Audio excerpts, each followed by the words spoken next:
So we are in economics and we are under the topic of statistics और हम लोग का chapter का नाम है central tendency. Now under central tendency we have three major topics. तीन major topic है हम लोग का सिलेबस में. उसमें से एक टॉपिक है जिसको हम लोग बोलते हैं mean. One topic is mean, the other topic is median and the third topic is mode. Out of this we have already completed mean and mean से रिलेटेड जितना भी कंसेप्ट था that has been previously all been completed, so we don't care about it right now. We are going to start with median today, right? And all these fall under the heading central tendency. तो कोई भी topic start करने के पहले उसको समझ लेना best चीज होता है. तो भाई मीडियन का कंसेप्ट क्या है? What is median? Now I will have to compare it with mean so that you have a better understanding. ठीक है, so I will give you an example. For example let's talk about mean for a second. What do you mean by mean? Mean का मतलब होता है in simple terms average. किसी भी चीज का एवरेज निकालने को हम लोग मीन बोलते हैं. Whether it is a bunch of single set of numbers और इट इन्वॉल्व्स फ्रीक्वेंसी, उसमें क्लास है कि नहीं है, सब चीज में. मतलब हम लोग सब चीज में तीन डिफरेंट सीरीज पढ़ते हैं. Three different series are there: individual series, discrete series and continuous series. अपने लोग ये तीन सीरीज पढ़ते आए हैं. ये तीन सीरीज का एवरेज अगर हम लोग निकालते हैं तो उसको बोलते हैं mean. Now we have another topic which is known as median. So the question arises, what is the difference between mean and median and why are both of these considered to be measures of central tendency? ठीक है, दोनों को same chapter में क्यों डाला? चलो, अब आज आरव का फोन आया था और वो बोला कि सर एनसीईआरटी बुक में एक ही चैप्टर है कलेक्शन ऑफ डेटा या उसमें, और उसी में सब कुछ कवर्ड है. सही है. अब एनसीईआरटी को अपने लोग फॉलो नहीं करते स्टैटिस्टिक्स के लिए. That is the worst book possibly in India to follow because उसमें फॉर्मूला सही से नहीं लिखा हुआ है, सारा वैरायटी नहीं है क्वेश्चंस का, और एग्जाम में जो आपका स्कूल पूछेगा वो एनसीईआरटी में दूर दूर तक आपको नहीं दिखेगा. सही है. So we are going to I have prepared notes following Sandeep Garg, ओरी एंड फ्रैंक आईएससी. तीनों का मिला हुआ है. मोस्टली आपको आईएससी बोर्ड का सम्स दिखेगा, उससे कोई फर्क नहीं पड़ेगा. It's all general. ठीक है. मीडियन क्या होता है? Now mean and median have a very peculiar difference. Mean, let's talk about mean. Let's say we are taking up a set of numbers. Let's say 5, 10, 100, 500, 1000. I have taken these 5 different numbers, right? If I tell you to find out the mean of these particular set of numbers, तो इसका mean क्या आएगा? 5 plus 10 plus 100 plus 500 plus 1000, right? Divided by the number of observations which is 5, क्योंकि 1, 2, 3, 4, 5, there are 5 different observations. ये हम लोग को दे देगा average. Now what is the actual result? कोई मेरे को बताएगा जल्दी से actual result आ कितना रहा है?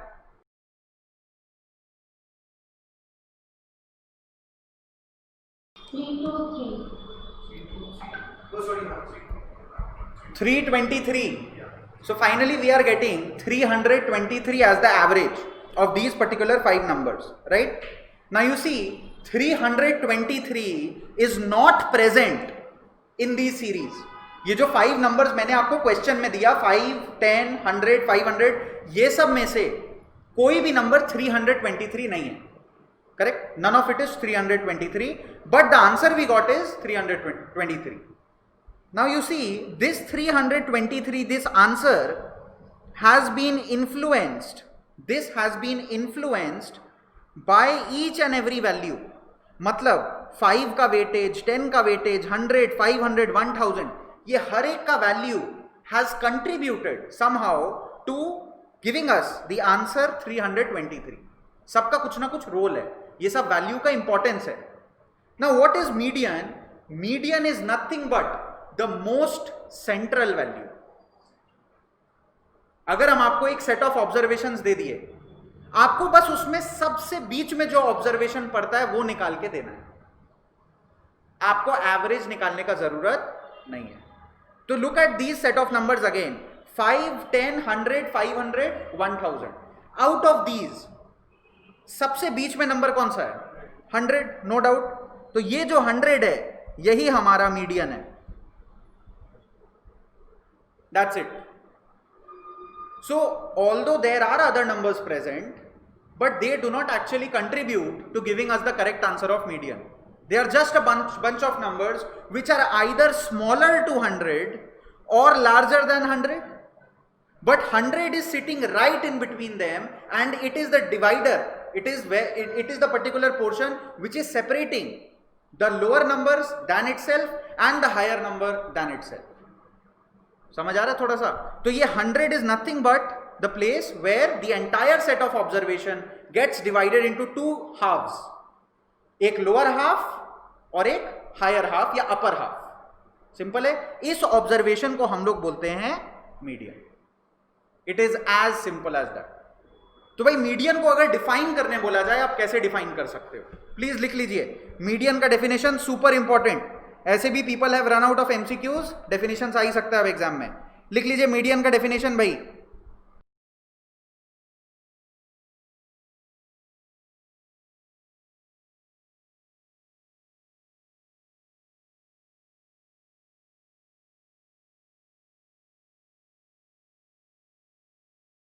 तो मीडियन का ये बेसिक डेफिनेशन है. And just go through it once, you will understand. अभी जस्ट जो मैंने आपको एक्सप्लेन किया, जो अभी मैंने ऊपर एग्जांपल दिया था, एग्जांपल ऑफ 100. तो 100 was nothing but the mediator between the lower set of number and the higher set of number. We do not care about what the number is. Median का answer वो number खुद रहेगा. Median का answer कोई 323 नहीं होगा. No other value will influence it. Simple है. अब मीडियन हर केस में निकालना इंपॉर्टेंट है.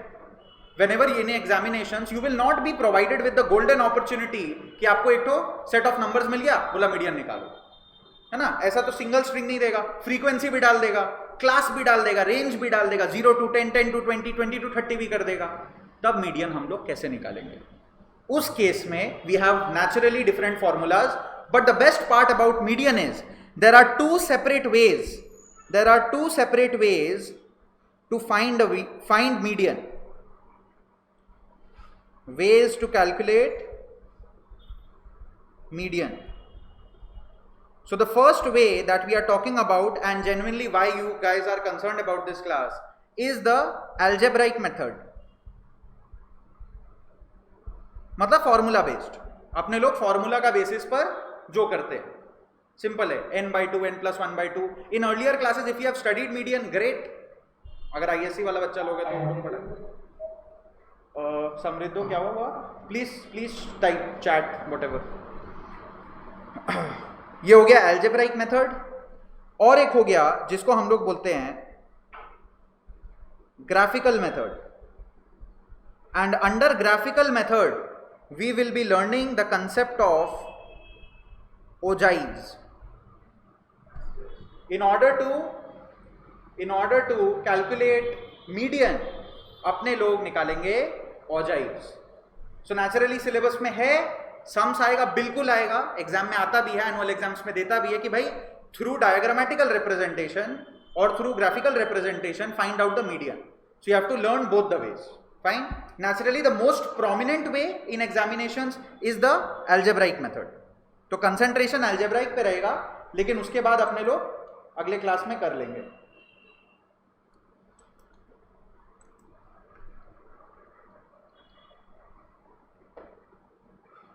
Now under algebraic method,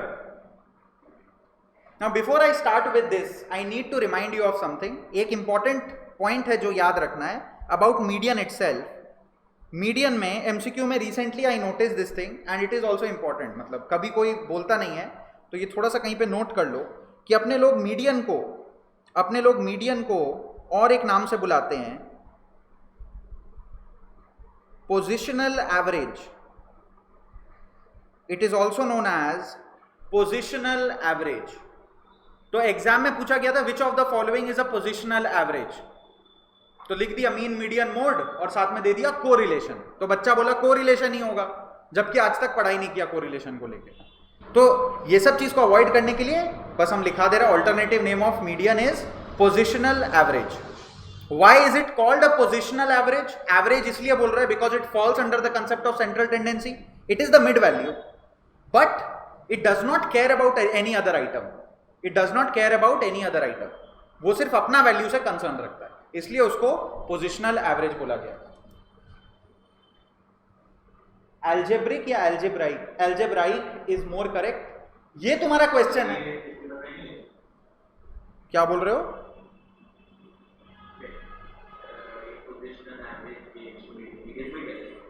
median, हाँ, मीडियन का दूसरा नाम है पोजिशनल एवरेज।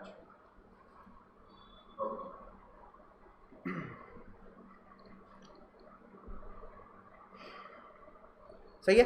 तो what we are going to start is, we are going to start with algebraic method and we are going to figure out all the different formulas. Now we are going to follow the same method as in any other case, just like in mean as well as mode. तो अपने लोग को जो data दिया जाता है, data is always given in 3 different varieties. कैसे कैसे? Individual set of data, discrete set of data, and then there is continuous set of data. Now you see this chapter is not as bad as arithmetic mean. वो लोग बोलते हैं यार median तो ज्यादा tough हो गया, ज्यादा महंगा फॉर्मूला है, ज्यादा मतलब ज्यादा भारी फॉर्मूला है ना, तो अपने लोग को क्यों, मतलब इसमें ज्यादा हम लोग का एनर्जी जाएगा। तो average was easier, why are we calling this easier? Now if you remember, under average, under mean we have studied individual, discrete and continuous, and under each of these 3 we studied 3 different methods: the normal method, the shortcut method and the step deviation method.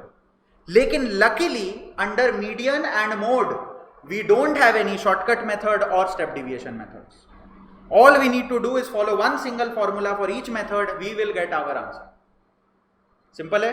तो ये ज्यादा जल्दी cover होगा, इसका formulas will be larger, more concise, लेकिन आपको याद करना पड़ेगा, उतना एनर्जी आपको लगाना पड़ेगा, है ना। मीन में क्या है कि प्रोसेस में टाइम लगता है, मीन का कंसेप्ट इज इजी, इसमें कंसेप्ट इज थोड़ा ट्रिकी, लेकिन the entire process is super easy.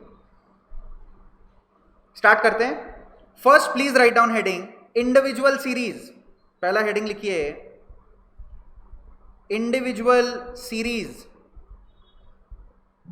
Now there is always a way to do things, right? There is a way to do median. I told you like this above example I gave you in regards to these particular numbers. आप देखो ये सारा number एक pattern में arranged है, ये सारा का सारा number 5, 10, 100, 500, 1000, all these numbers are arranged in a pattern and that is the ascending order. छोटा नंबर से बड़ा नंबर की तरफ जा रहे हैं, right? And it makes more sense if I tell you कि भाई ये हमारा सेट ऑफ नंबर है 5, 1000, 500, 10 और फिर क्या बचा, हम तो भूल ही गया 100, है ना। मैंने आपको ये सेट ऑफ नंबर दे दिया, आप बोल रहे हो सर बीच में देखो 500 रखा हुआ है, तो 500 को हम लोग मीडियन बना लेते हैं। That is logically incorrect, it is not midway between the set of observations, ठीक है।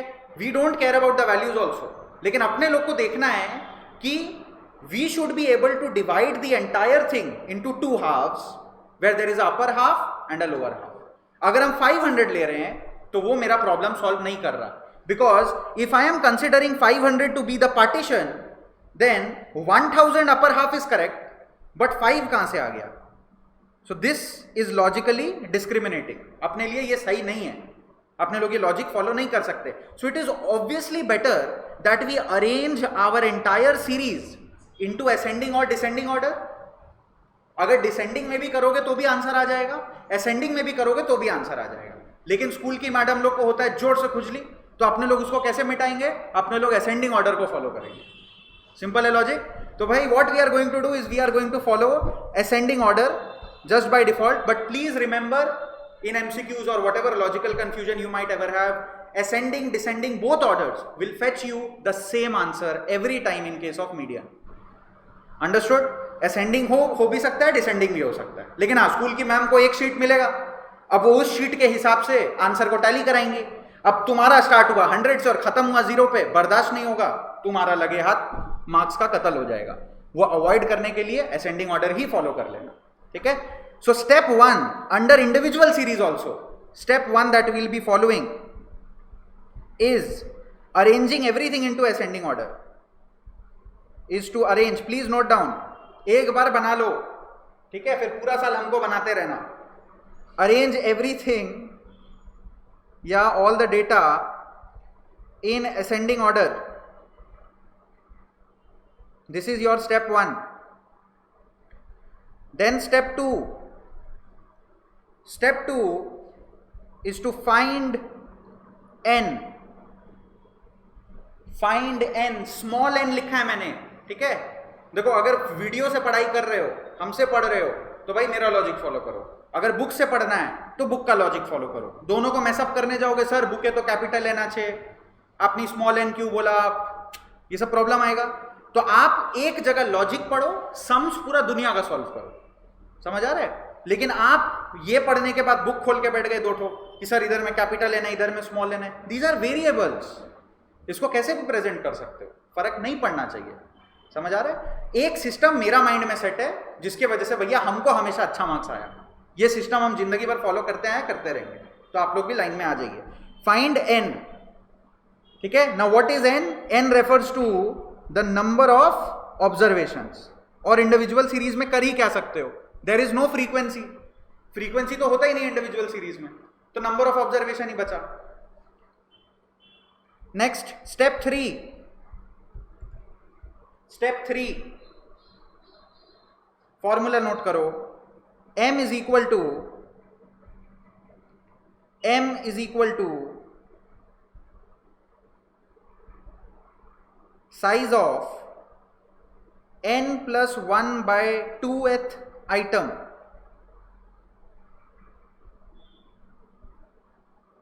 अच्छा, ये जो n है ना, इसको कैपिटल मत ही लिखो, इसको भी स्मॉल कर लो, ठीक है, आराम रहेगा.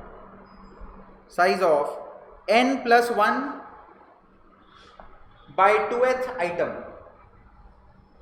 3 steps to fetching 2 to 3 marks. हो सकता है 1 mark, you never know. For 1 mark also, 2 mark also you might get this. Now this is a very easy concept, ठीक है. प्रोवाइडेड अभी हम लोग सम सॉल्व करेंगे, आपको सब कुछ क्लियर होने लगेगा. इंडिविजुअल सीरीज का ये 3 स्टेप है. What is m? m here is equal to median. n तो already we have justified, it is number of observations. अब 1 और 2 समझाना पड़ा तो भैया क्लास 11 छोड़ दीजिए. और साइज ऑफ का मतलब होता है वैल्यू ऑफ. आप वैल्यू ऑफ भी लिख सकते हो. In the formula you can also right value of. Not a problem, not a problem.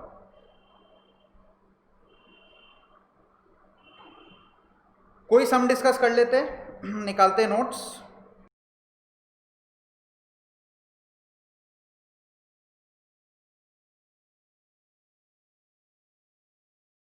Start करिए विद इलस्ट्रेशन 1. स्टार्ट करिए विद इलस्ट्रेशन 1.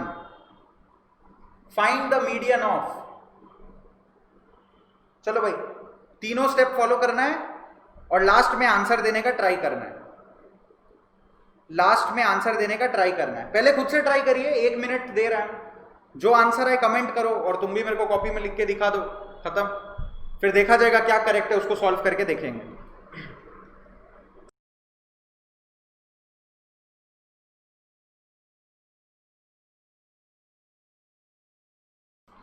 चलो भाई, होपफुली बड़ा ही इजी था, सबका आंसर आ गया. Let's see. 1600, 1800, 1500, 1400, 1700 दिया है. तो पहले असेंडिंग ऑर्डर में अरेंज कर लेते हैं. स्टेप 1 असेंडिंग ऑर्डर में अरेंज करना है. Let's see.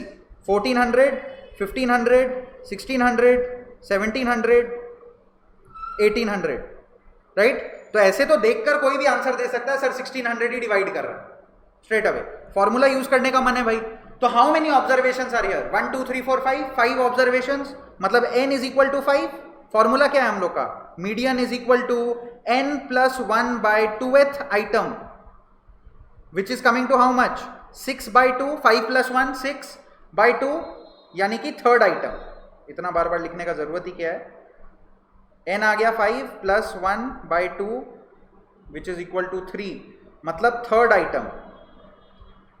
और थर्ड आइटम कौन सा है इस लिस्ट में हम लोग का? 1600. 1600 इज द करेक्ट आंसर. अब सेकंड वाला एक बार स्टार्ट करिए. इलस्ट्रेशन 2. इलस्ट्रेशन 2 एक बार ट्राई करिए, देखिए क्या होता है. देखिए क्या होता है. इलस्ट्रेशन 2 स्टार्ट करिए. Okay, as I see, there is a confusion between 46 and 47. Many people are writing 46 answer, बहुत लोग लिख रहे हैं 47. अब यहां पे प्रॉब्लम रिजॉल्व कैसे करें? तो यहां पर देखिए मीडियन दिया हुआ है 15, 35, 48, 46, 50, 43, 55, 49. तो नेचुरली असेंडिंग ऑर्डर में अरेंज करना है. तो भाई आप मेरे को बताओ असेंडिंग ऑर्डर क्या निकल रहा है? एक सेकंड रुक जाओ. बोलो भाई. इलस्ट्रेशन 2 कर रहे हैं ना हम लोग. हाँ, 15, 35, 43,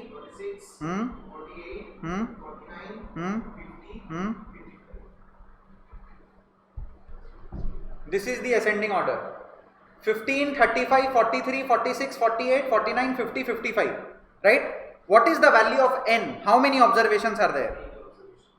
8 observations. So n is equal to 8. These are 8. Total 8 observations है. Now when we are trying to put in the formula, इधर में एक प्रॉब्लम आ रहा है. प्रॉब्लम क्या आ रहा है? डेसिमल आ रहा है.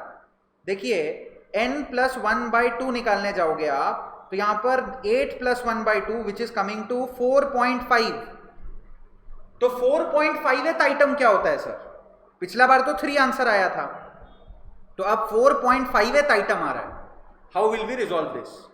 Now if you see such a particular division, naturally 0.5 में आएगा because it is always divided by 2. So if you see such a problem, the entire question will be, now you will have to further solve it like this, is equal to, अब आप इसको continue करोगे और इस सम को आप resolve करोगे, is equal to 4 के बाद कौन सा आइटम आता है? 5th item. तो आप 4th आइटम और 5th आइटम का वैल्यू लोगे और उन दोनों का एवरेज निकाल दोगे. ठीक है, तो आप क्या करोगे? Value of is equal to value of 4th item plus value of 5th item divided by 2.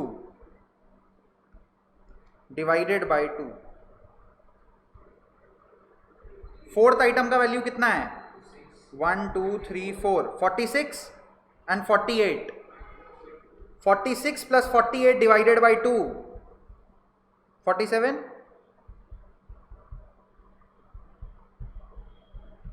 तो भाई जिसका आंसर 47 आया, एकदम करेक्ट आंसर. क्या कैलकुलेशन कर रहा है भाई?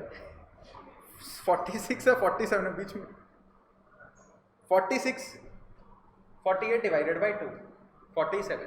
तो अगर आपको कभी मिल गया, कभी भी 11.5th आइटम, 12.5th आइटम, तो 12th item plus 13th item divided by 2, दोनों आइटम का एवरेज कर देना. ठीक है, यही एक लॉजिकल एक्सप्लेनेशन और एक लॉजिकल आंसर है. अब बहुत लोग बैठ के सर एक काम करते हैं ना, 4th आइटम पूरा ले लेते और 5th का हाफ ले लेते, कितना मजा आएगा. ये सब मत करना, एग्जाम पूरा मार्क्स चला जाएगा. ठीक है, उल्टा सीधा लॉजिक मत लगाना, जो बोला जा रहा है बस उतना ही. सिंपल है ये. Now what is the difference here? Difference is, if in the last question, if you remember in the last question जो अभी just किए थे, वहां पर n is equal to 5 था, तो हम लोग +1 लगा दिए, तो हम लोग को आंसर एकदम परफेक्ट होल नंबर मिला. लेकिन यहां पर डेसिमल आ गया because this was even. So if in individual series if n is odd, then no problem, correct? But if n is even, then average method to be followed. जो अभी just discuss किए उसको average method बोलते हैं. तो आप दो closest number का जो आपका आंसर सजेस्ट कर रहा है, उन दो पर्टिकुलर नेबर्स का, नेबरिंग नंबर्स का, आइटम्स का आप एवरेज ले लोगे. एकदम सिंपल है.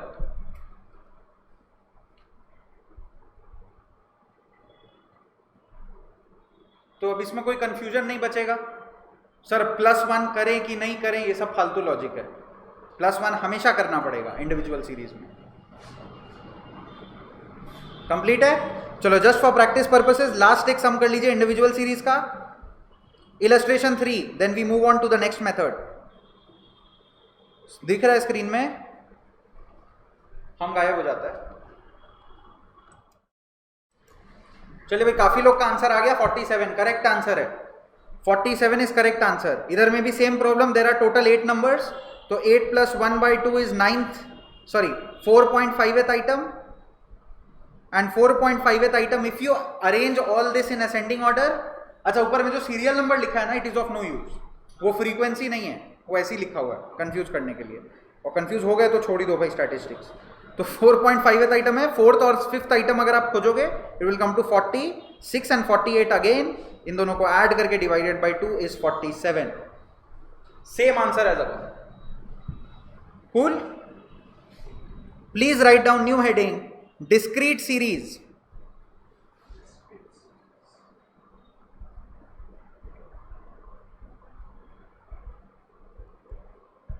Discrete series.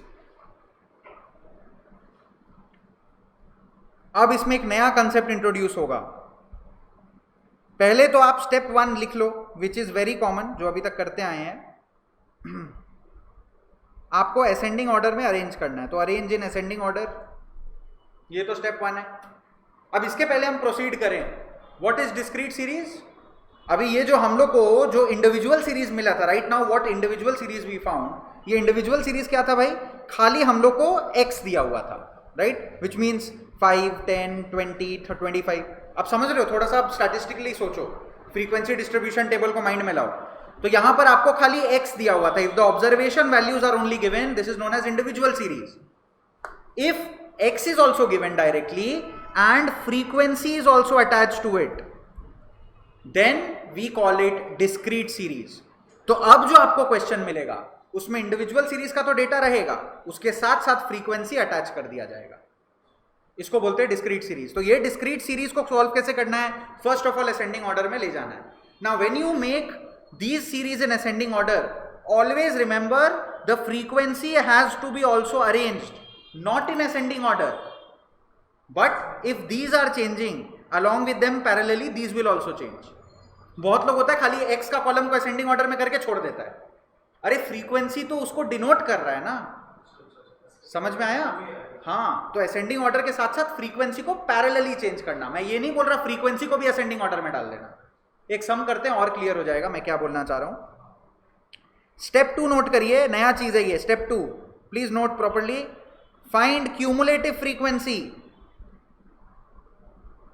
Find cumulative frequency.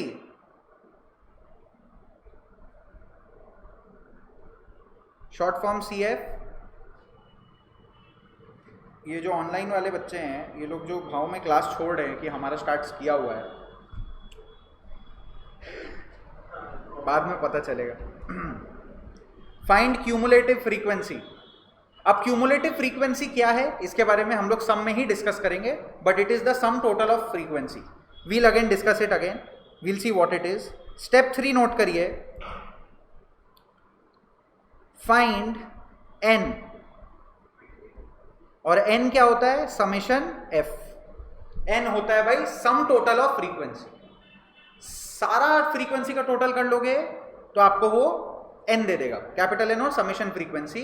अगर आप हर एक लेवल पर, इफ यू रिमेंबर इकोनॉमिक्स में मैंने आप लोगों को पढ़ाया मार्जिनल यूटिलिटी, टोटल यूटिलिटी, वो वाला कंसेप्ट अप्लाइज क्यूमुलेटिव फ्रीक्वेंसी पे।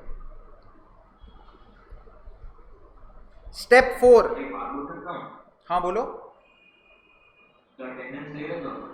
हाँ,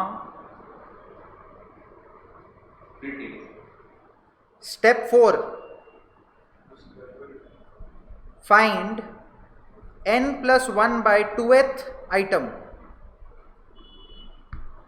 Find n plus 1 by 2th item. फिर से हम लोग को n plus 1 by 2th item निकालना है, but this time n is not number of observation, n means total frequency. याद रखना है सब छोटा छोटा चीज, हम स्टेप बाय स्टेप एक ही बार बताते हैं भाई साल भर में, उसके बाद अब जो लाना है लाओ। फाइंड मीडियन लास्ट में, step 5, find median either equal to or just higher than n plus 1 by 2th item based on CF. अब ये हम लिटरली एक्सप्लेन नहीं कर पाएगा जब तक हम सम ना कर लें। So I am going to start off with a question and you will understand what step 5 is. ठीक है, क्यूमुलेटिव फ्रीक्वेंसी भी तभी समझ में आ जाएगा। स्टेप बाय स्टेप एकदम ध्यान से समझना है. फ्रीक्वेंसी जब आ जाता है पूरा मीडियन का क्वेश्चन चेंज हो जाता है. ठीक है, स्टार्ट करते हैं. Let's take up illustration 4. Illustration 4. अब यहां पर तो लिखने का जगह नहीं है, कोई बात नहीं. एक काम करो, जल्दी से आप लोग नोट कर लो.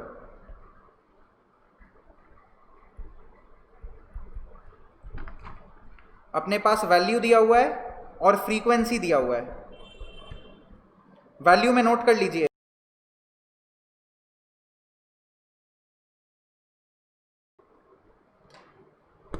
तो लिटरली वैल्यू को हम लोग x समझ सकते हैं और फ्रीक्वेंसी को f.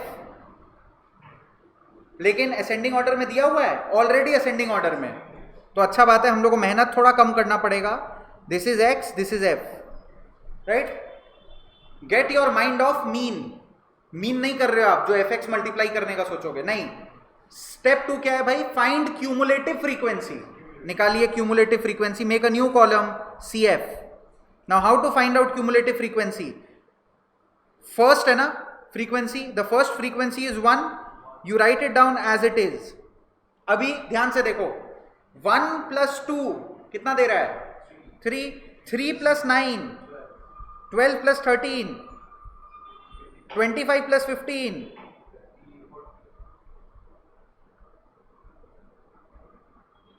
हम करेक्ट किया है तो कि हमको तुम कंफ्यूज कर दिया.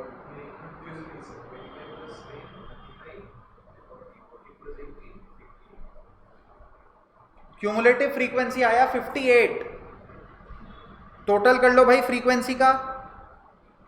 Summation f is equal to 58.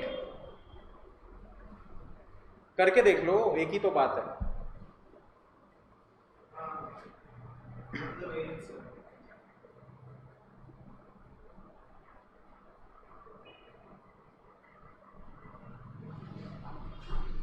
इतना तक हो गया. अब आगे कैसे रिजॉल्व करना है? अब आपको निकालना है, बस और कुछ नहीं करना. कॉलम्स का मामला खत्म.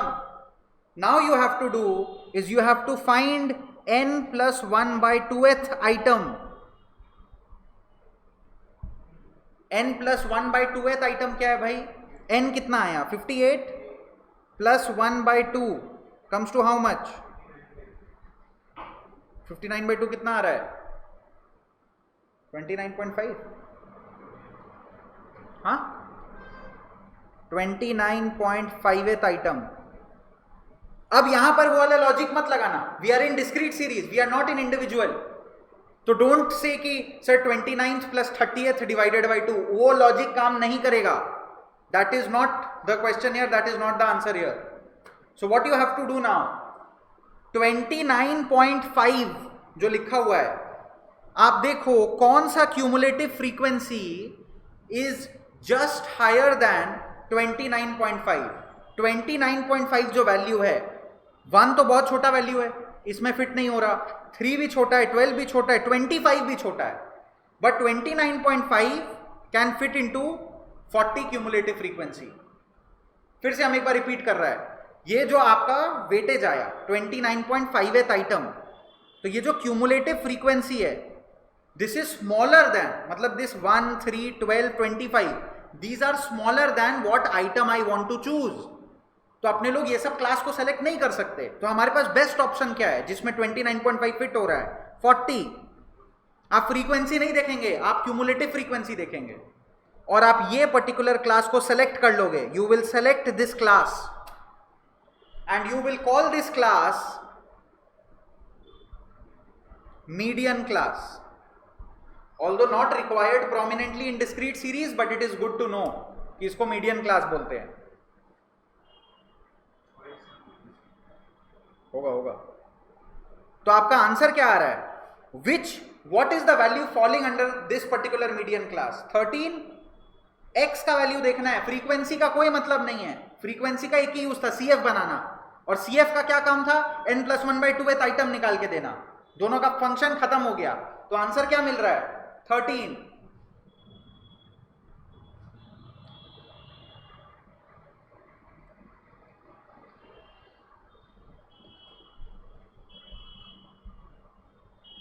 आंसर लिख लो 13.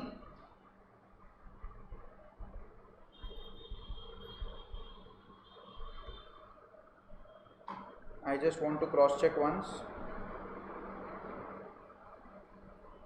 सब ठीक है तो 1 2 9 13 15 18 5 7 9 11 13 15. हमको डाउट लग रहा है. 3 12 25 25 15 40 40 18 58 58 plus 1 59 by 2 29.5. हर तरीके से तो ठीक ही लग रहा है. हाँ दिस इज करेक्ट. भाई क्रॉस चेक कर लेना चाहिए. अब आ जाइए इलस्ट्रेशन 5 पे.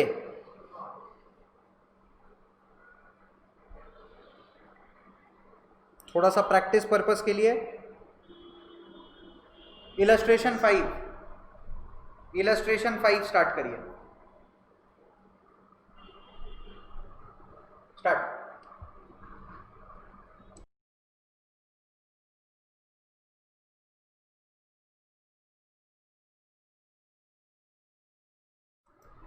दो लोग का आंसर आया 7.5.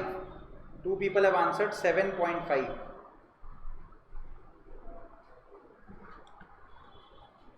चलो स्टार्ट करते हैं सॉल्व करना. तो पहले तो हम क्वेश्चन एक बार लिख ले रहे हैं ताकि आप लोग सबको ही पैरेलली फॉलो कर पाओ. We are in illustration 5. Size बोल दिया है और नंबर बोल दिया है. साइज लिखा है 5 6 5.5 8 7 6.5 and then 7.5. Now there is a common mistake here जो सबको ही करता है, तो प्लीज नोट करना, ठीक है, वो कॉमन मिस्टेक. अरे यार आरव,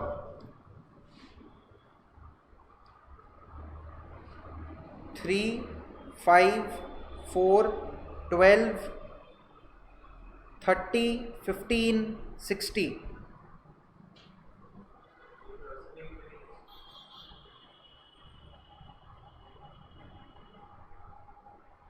ऐसी है ना? ये तो सर नंबर तो असेंडिंग में नहीं हम असेंडिंग बोल ही नहीं रहे, हम तो क्वेश्चन कॉपी किया. यही था ना भाई क्वेश्चन, एक बार देख लो. हाँ लास्ट में 60 है. चलो ठीक है. अब इसको अरेंज करना है असेंडिंग ऑर्डर में. This is the question I copied, not the answer. Now I am starting of with the answer here. सबसे पहले हम लोग को दो कॉलम सॉर्ट करना है, एक्स एंड एफ. क्या हुआ? आंसर 8 है. नहीं 8 है. आप 7.5. अरे बाबा ये आंसर नहीं है, ये क्वेश्चन कॉपी किया. अब आंसर लिखना शुरू कर रहा हूँ. सॉरी 8 भी है. 8 12 और वाला नहीं लिखे. ये तो 8 12 किसो करछो तुम्ही. कोई बात नहीं. अब असेंडिंग ऑर्डर में अरेंज कर लेते. पहले असेंडिंग ऑर्डर में अरेंज कैसे करेंगे? असेंडिंग ऑर्डर में सबसे पहले आ रहा है 5. अच्छा 5 के साथ उसका फ्रीक्वेंसी क्या है? 3. देन उसके बाद आ रहा है 5.5. 5.5 का फ्रीक्वेंसी क्या है? 4. यस. देन आ रहा है 6. 6 के साथ 5 है तो 6 के साथ फ्रीक्वेंसी इज 5. 6 के बाद आ रहा है 6.5, उसका है 15. देन 7 का है 30. 7.5 उसका है 60 एंड देन लास्ट में 8 है, इसका frequency is 12. Now did you understand how to do it? What I meant by parallelly copying the frequency. अगर आप असेंडिंग ऑर्डर में ये पूरा चीज को अरेंज करना चाहते हो, उसके साथ साथ उसका रिस्पेक्टिव फ्रीक्वेंसी को भी पता देना पड़ेगा. बहुत लोग एग्जाम में यही करते हैं, इसको असेंडिंग में कर देगा, उसको वैसे ही छोड़ देगा, आंसर आएगा ही नहीं करेक्ट कभी. अंडरस्टूड? अब क्यूमुलेटिव फ्रीक्वेंसी निकाल लेते हैं as required. 3 7 7 plus 5 12 27 27 plus 30 57 plus 60 117 plus 12 कितना आ रहा है? 129. सो टोटल हमारा आ रहा है 129.